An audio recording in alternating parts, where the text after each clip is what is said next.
Hey guys, welcome back to Clownfish TV. This is Kneon. I'm not here with Geeky in this video. We're going to talk about video games. We're going to talk about the layoffs in the video game industry. Things are getting pretty serious, guys. Things aren't going so well for most people in the video game industry and also the support industry. I guess support industries, is that what it is? We're going to talk about gaming journos losing their jobs.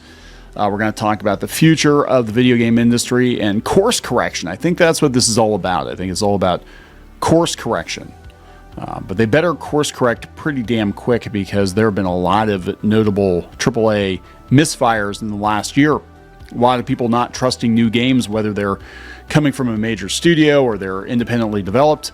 They're just not taking chances anymore, especially if it looks quote unquote woke. If the game looks woke, the studio will go broke. I mean, it's pretty obvious.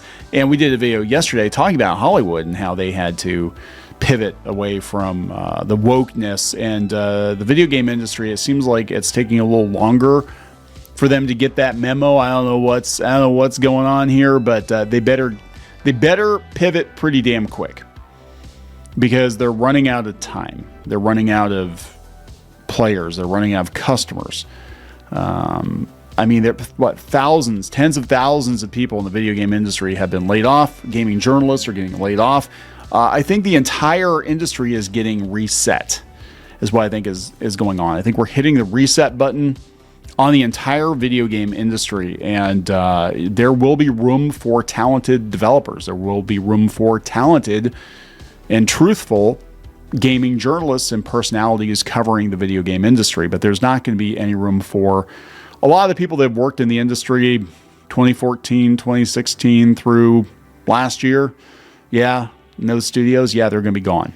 So let's talk about this. Before we get into it any further, please subscribe for more pop culture news, views, and rants, guys. This is coming from, let's see here, Aftermath, which is basically a bunch of unemployed gaming journos going out and starting their own site. I'll give them props for at least starting their own site, but they have the inside scoop on more IGN and GamesIndustry.biz people getting gone. So we'll go there first, and then we'll talk about the actual video game industry.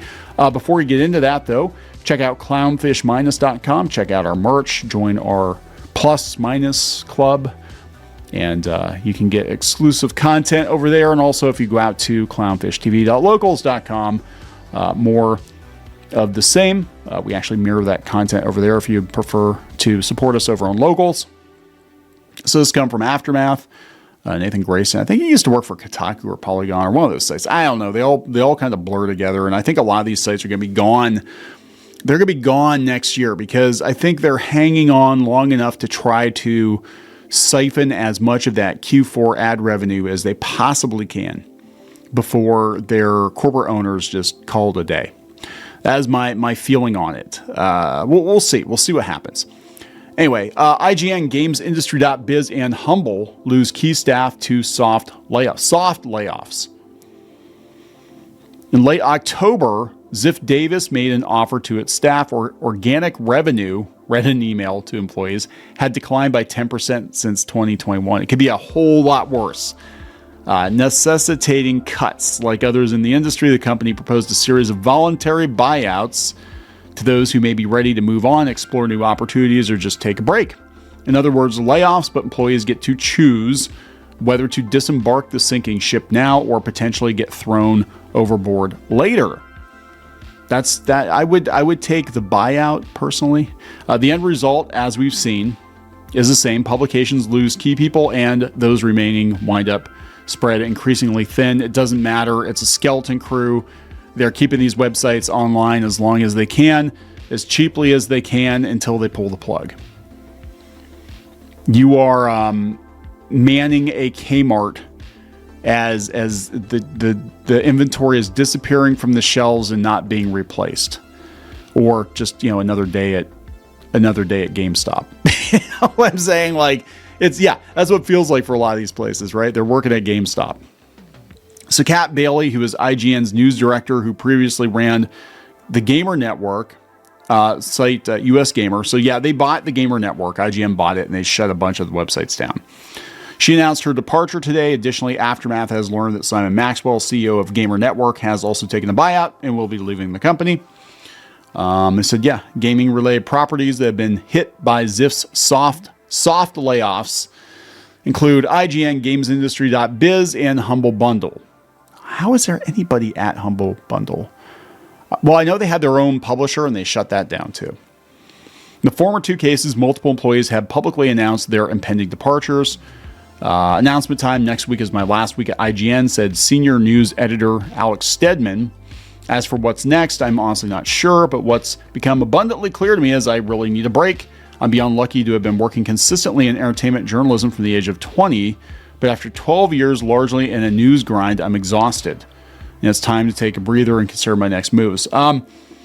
Alex, advice for you. This is coming from someone who started out like you at about 20. I started about 20 at a newspaper, and I wound up being a managing editor by the time I was 25, and I was burnt out.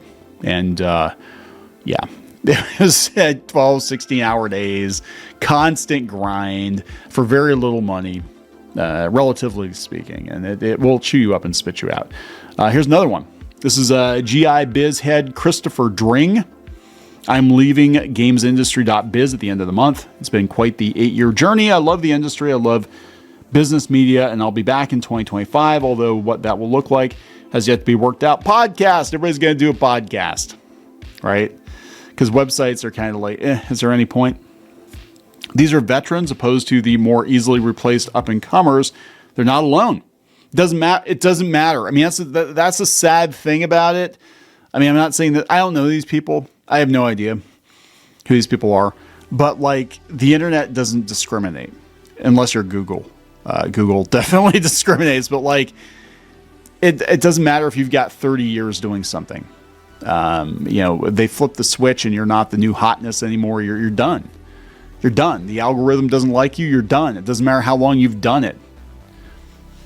It is what it is. And a lot of these people, I'm going to be honest, they're not going to make the jump to video. They're not going to make the jump to podcasting. They're not going to make the jump to having their own social media platform. They were fine as long as they were part of a group, right? But they don't have what it takes to do it on their own. Not everybody does. And you can be a damn good editor. You can be a damn good on-air talent or whatever, but you don't have the business acumen to be able to do it on your own. Or you don't have the lucky circumstances to do it on your own. A lot of people can move into a warm seat. Hell, if they put us on like Fox News or something, we'd probably do a lot better. But like, you know what I'm saying? So that like IGN was already built for you. And you just moved into the office and started making content, started writing articles. You didn't build it from the ground up. I have a lot more respect for, I'm not saying these people are bad. I want to be clear. But I have a lot more respect for people that actually built their own things from the ground up. That's just me. Here's another one. Industry veterans. Yeah. GI.biz, 3 staffers, including editor-in-chief James Batchelor, have announced that this is their final month, leaving one of the few influential trade publications in video games with a single full-time employee. Leaving one of the few influential trade publications in video games with only one single full-time employee.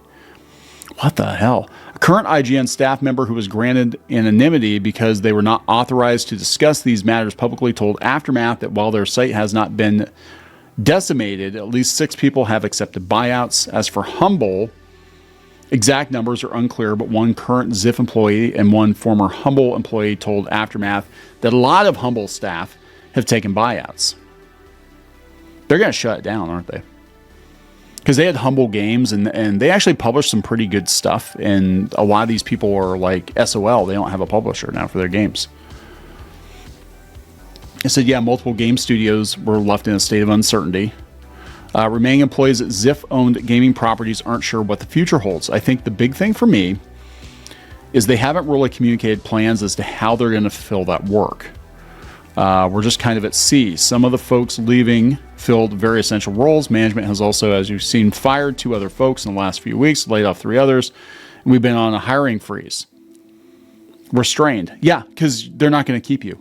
They're not going to keep it going. I don't know. This like, look, if you're getting rid of the editorial and you're getting rid of the management and you're getting rid of the people that make it go, that tells me there's no future. They're basically keeping the people they need to keep for now, to keep it running for now. And I expect, and I've talked about this before, I expect a lot of layoffs and a lot of sites to shutter come, once we start getting our Q4 earnings in, because this is it. This is like between now and the end of the year, actually the end of October through the end of the year. That's when the bulk of the advertising spend is, and January and February drop off a cliff. And if they're struggling to keep these sites online and to pay for themselves during Q4, they're completely fucked next year. I mean, to be honest, they're beyond effed next year, and they're not going to do it. They're going to look for an exit strategy. They're either going to write the sites down, sell them off, consolidate them, something. I think Polygon and Kotaku are going to be gone pretty soon, and we're looking at a new reality, right? I mean, as far as journalism goes, the new paradigm is podcasts and social media, personalities, individual people, and like I said, not everybody is cut out for that. Not everybody can build a platform. And, there are a lot of people that are fantastic writers, but you get them on camera and they just choke. Like they're not likable or something. There's something going on here that you can't make that jump from being a print journalist to a podcast host or to what I'm saying? It takes a certain skill set to be able to do that. A lot of people have done it, and some of these people probably will be able to do it, but it's hard. And I think a lot of these people are just this is the end of their journalism career. That's it. They're gonna have to find something else to do. So let's talk about more layoffs in the video game industry. Just the video game industry in general here. What's this one? This is ZeniMax Online Studios is voting to unionize as the more layoffs at the game industry. I mean, I guess for self-preservation, if you can unionize and get a buyout, because we saw that a bunch of Ubisoft employees were doing that. They said the gaming industry has faced a tidal wave of difficulties this year, the most pressing of which involved layoffs of thousands of workers from various positions. Microsoft made up 2,000 of the layoffs in January alone. The suffering of the workers in the industry was acknowledged during the Game Awards in 2024. We're going to get to that. But while the awards were being passed out, 461 members of ZeniMax Online Studios voted to unionize. Microsoft has recognized the union, marking a major win for workers' rights. By coming together and forming a union, we're able to take a powerful step toward ensuring a better future for ourselves and our families. Yeah, at Microsoft, but what about everybody else, And here's the thing, they have to buy you out if you're a union. So, I mean, I understand. Yeah, and I'm usually not one for unions, and I've people know my feelings on unions. I think they F over their members. I think they strong arm businesses. In some cases, it's so bad that especially if it's a smaller business, they have to go out of business because the union demands are too much to be sustainable. I literally know one of the newspapers, speaking of journalism, one of the newspapers I worked at, the owner sold the company rather than deal with the union, because he's like, if I have to deal with the union, I'm going to go bankrupt. And I'm not going to deal with them, and they're not going to bully me. And that's, so to each his own, I guess. But in this case, if it looks like everybody's getting laid off and you have an opportunity to at least get some kind of insurance policy that if you do get gone, you have a few months of severance or something, I mean, you'd be stupid not to take it. And if it's a company like Microsoft, they got deep pockets. I mean, that's my feeling on it. I think you'd be dumb not to take it. But I think in some cases, though, in a lot of cases, it actually hastens your demise because it puts a target on you. It's like, oh, these union employees cost a hell of a lot more. So, we got to think about this. But they said, yeah, the unionization is just one more in a growing number of studios that have formed unions. Sega unionized in March of 2023, while a huge number of World of Warcraft staff created a union during the summer. In July, Bethesda also fully unionized. Unfortunately, layoffs are still a very real threat. It doesn't protect you from a layoff. You can still get laid off, right? You can still get laid off very easily, but they have to give you more when they lay you off. They can't just haul you in the office and say, hey, you're done. This is your last paycheck. See ya. Usually, you have more of a buyout. And I've been there too. I got laid off. God, it's been about 15 years. I want to say 15 years ago. And it hit me. I wasn't really blindsided because I had access to the financials for the company. I'm like, yeah, we're not doing so good. But I was shocked at how poorly they treated people when they got rid of us. Let's just put it that way. It was like, yeah, you're just done. Like, now you're just done. Like, so let me get this straight. I have to give you a 2 weeks notice, but you don't have to give me a 2 weeks notice. I had no knowledge that I was even on the chopping block. You just, told me I had to go. And me and some of my peers in this particular division. And yeah, that was it. It was just, yep, see ya. That's it. That's all you get. And I'm like, wow. And it was right before like Thanksgiving too. I'm like, well, yeah, happy holidays, bitch. Anyway, so I know how it works, right? So let's talk about these layoffs. I mean, people are getting so depressed by it. This came from August in the Gamer. They're like, why bother even making video games anymore? Well, you make good ones. You make good ones, they sell. But the problem is that gamers are jaded, right? So we'll talk about this. This is video game bosses gather at the darkest hour for the industry. The darkest hour. I would say this is a consumer revolt. I would say that's what's actually going on here. I think that consumers are withholding their money. It's not because of Gamergate or any of that crap. I think it's just studios are putting out subpar product or a product that doesn't resonate with gamers, and they're spending way, way, way too much money to do it. Hundreds of millions of dollars on games like Concord and Suicide Squad. Like nobody's gonna buy this shit. Hollywood's doing the same stuff, and they're course correcting now. And I think the gaming industry is going to have to course correct. So this is coming from TechExplore.com. The movers and shakers of the video game industry will gather Thursday in LA to celebrate the annual Game Awards, the sector's equivalent of the Oscars. And that was a whole thing. I didn't even bother covering it because I don't really care. But we're gonna pull up a clip from the head of Larian, who had a spiel about layoffs in the industry. And he's like, I think things are going to get better. And I'm with him. I think this is a necessary culling of people, projects, and studios that will not be part of the next phase of the gaming industry, just like journalists, right? I mean, it sucks when it's you. I get that. But things evolve, things change, and sometimes you're a part of the next phase, and sometimes you're not. Sometimes this is where your story ends. This is where your career in this particular field ends. And it doesn't mean your life is over. It doesn't mean you can't go do something else. It doesn't mean that if you're a failed painter, you can't go do things and get in the history books. No, that's probably bad. That's probably a bad analogy. I was actually thinking, no, I was thinking of who you're thinking I was thinking of. I was actually thinking Ronald Reagan too. Like Ronald Reagan was mad he didn't get a job at a paint store or something, and he wound up being an actor instead. So sometimes a door closes, another one opens. I'm just saying. That's all I'm saying. So the game industry continues to be incredibly bleak behind the scenes, says Mike Biffle, who heads a small British studio, posted on Blue Sky. Of course it was on Blue Sky. The ecosystem is in free fall. Doubt there will be an easy solution or a quick one. This darkest hour has dragged out to a darkest couple of years. At least 14,500 people in the sector were laid off worldwide in 2024, up from 10,500 in 2023. So we're talking 25,000 people gone, just gone. That's a lot of people. It used to only take like 5 or 6 people to make a game. And now there's like 500 people making every damn game. Many studios have also closed their doors. In recent months, French giant Ubisoft announced it's going to close its San Francisco and Osaka branches. Firewalk is gone. Behind this year's spectacular flop, Concord met a similar fate, yet the market is still growing and generated $188 billion in revenue in 2024, according to Newzoo analyst firm. Yeah, old games, games that have a huge player base, DLC, Robux, V-Bucks. That's what the kids are spending their money on now. They're not buying the new AAA titles. The problem is further up the chain, they said.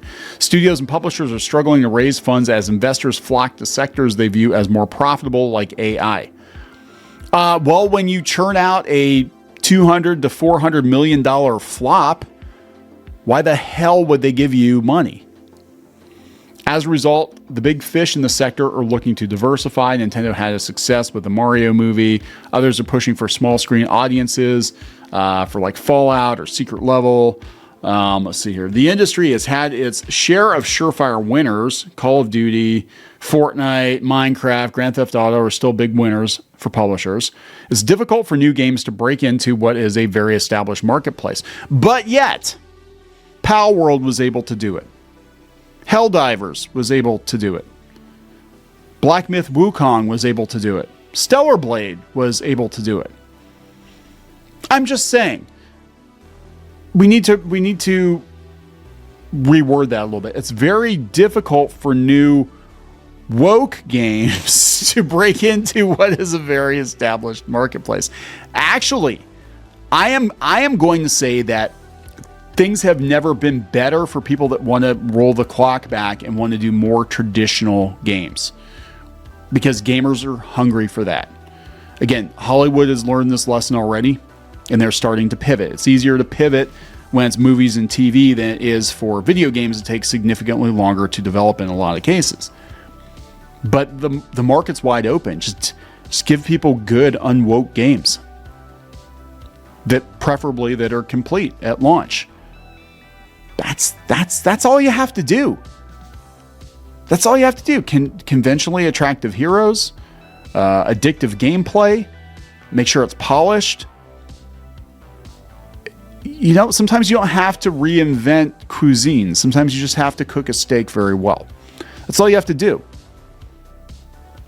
It's not rocket science. It really is not rocket science, but you know, time and time again, we've seen these entertainment companies be like, yeah, hey, we have hundreds of millions of dollars or billions of dollars to play with. Let's do the stupidest, most commercially unviable, dog shittiest game we possibly can do. Oh my God, people hated it. People hate it, but we called them bigots and we called them Nazis. Why didn't they give us their money? I don't understand. This is so hard. It's all the gamers' fault. It's all the gamers' fault. No, actually, gamers, they'll line up. They'll give you their money if it's something they want to play. We've seen it. Yeah, I said China's taking the lead because China is still giving people what they want. You know, look at Marvel Rivals. Look at hell, Genshin. Look at, again, Black Myth. Like, China is giving players what they want. Western video game industry is in a really shitty place right now. So this is the head of Larian, and he had this speech. I know Squid King was telling me about it. He's like, it's actually pretty epic. You need to listen to this guy. So we're going to listen to, I think it's Sven Vink or Vinky. I don't know how to pronounce his name, but he really went on a tear, and he said things are going to get better though. And he is right in that regard. Things are going to get better because Western AAA gaming studios are going to have to get better. They're going to have to make better games that people actually want. It's not hard. It really isn't that hard. Okay, let's listen to him here. Hours, but I still have some time credits from last year to cash in. So it turns out that not only will I be the one who will know as first which game wins tonight, but I actually also know which game is going to win next year, the year after, and the year after. Now, how do I know this? Well, an oracle told me. She said, change is coming. Change is coming. It's a modern oracle, so they made me sign an NDA. But I trust all of you. I know you can keep a secret. You will never leak it. The oracle told me that the game of the year 2025 was going to be made by a studio who found the formula to make it up here on stage. It's stupidly simple, but somehow it keeps on getting lost. Studio made their game because they wanted to make a game that they wanted to play themselves. Yes. They created it because it hadn't been created before. Yes. They didn't make it to increase market share. They didn't make it to serve as a brand. They didn't have to meet arbitrary sales targets or fear being laid off if they didn't meet those targets. And furthermore, the people in charge forbade them from cramming the game with anything whose only purpose was to increase revenue and didn't serve the game design. Yes. They didn't treat their developers like numbers on a spreadsheet. They didn't treat their players as users to exploit. And they didn't make decisions they knew were short-sighted in function of a bonus or politics. They knew that if you put the game and the team first, the revenue will follow. Yes. They were driven by idealism and wanted players to have fun. And they realized that if the developers didn't have fun, nobody was going to have any fun. They understood the value of respect, that if they treated their developers and players well, those same developers and players would forgive them when things didn't go as planned. Yep. But above all, they cared about their game because they loved games. It's really that simple, said the Oracle. Winning Game of the Year turned out to be a life-changing event for us. It was an amazing thing. To those who will win Game of the Year 2024, you have no idea what's waiting for you. It's an incredible honor, and you're in for a heck of a ride. That's awesome. Yeah, I can't say any better than that. Things are going to get better out of necessity, and the future is going to be full of developers that are actually passionate about games. They want their players to have the best possible experience. They're going to keep politics out of the games because they're divisive, and they're not going to bleed their players dry with DLC and upcharges. And hopefully, the game will be complete or mostly complete when they ship it. It's not, yeah, he's right. It's not hard. It's really not hard to make players happy. They don't really ask for much. And trust me, their expectations are on the floor at this point. So you give them anything resembling even a game from 10 years ago, they're reasonably happy, right? So I'm going to wrap it up. Please subscribe. We'll talk later.